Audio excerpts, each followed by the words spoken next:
this for years. And now we're being told, oh, this was drafted hastily. That's just simply false. I mean, we've worked on this for literally years. So I would just welcome those who now suddenly have concerns. Where have you been for the last few years? And listen, I'm happy to work with you as this moves to the floor. We can always do a substitute amendment. That's fine. But I am 100% committed to banning stock trading by members of Congress. So I'm not going to be dissuaded from that one way or another. And we can throw up as much chaff as you want to. But the fact of the matter is, members of Congress should not be trading stock. They should not be. And I know that there are those on this panel who have never supported and are never going to support a stock trade ban. And that's completely fine. That's your prerogative. But let's not pretend that this is about anything other than that. That's what this is about. But what about banning of owning of your business? I got a family, I don't, but let's say I have a family business and it's got 1,000 employees and I own it. I have to divest in that. Do you think that's a good part of your bill? Is that the current, Mr. Chairman?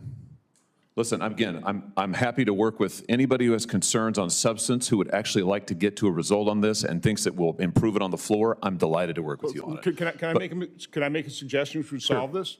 Don't force divestiture. You run for office, you have a stock portfolio, that's it. Now you can't trade it.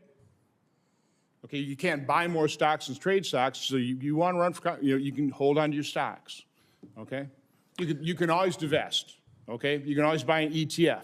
Don't force people to sell their business. Don't force them to sell stocks they already hold. Don't force divestiture. Once you're here, you can't be buying and selling. Again, I don't do it. I did divest. I turned it all into cash. Okay? So that's how I handled myself. I don't want to force what I did and everybody else, though.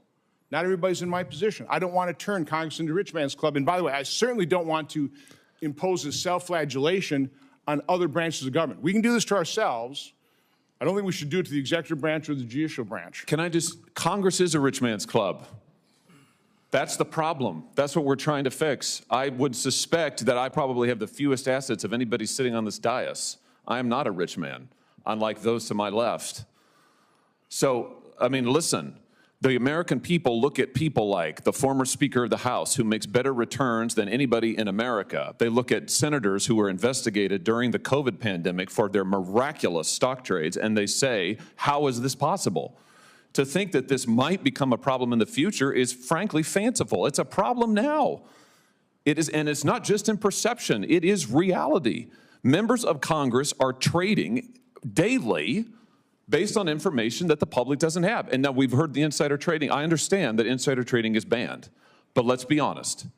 Members of Congress get information that is technically not insider information as defined by the securities laws that is nevertheless extremely beneficial to know, and often we get it earlier than other people do. That's why senators rushed to trade stock at the beginning of the pandemic and were investigated for it. Ultimately couldn't be prosecuted because technically it wasn't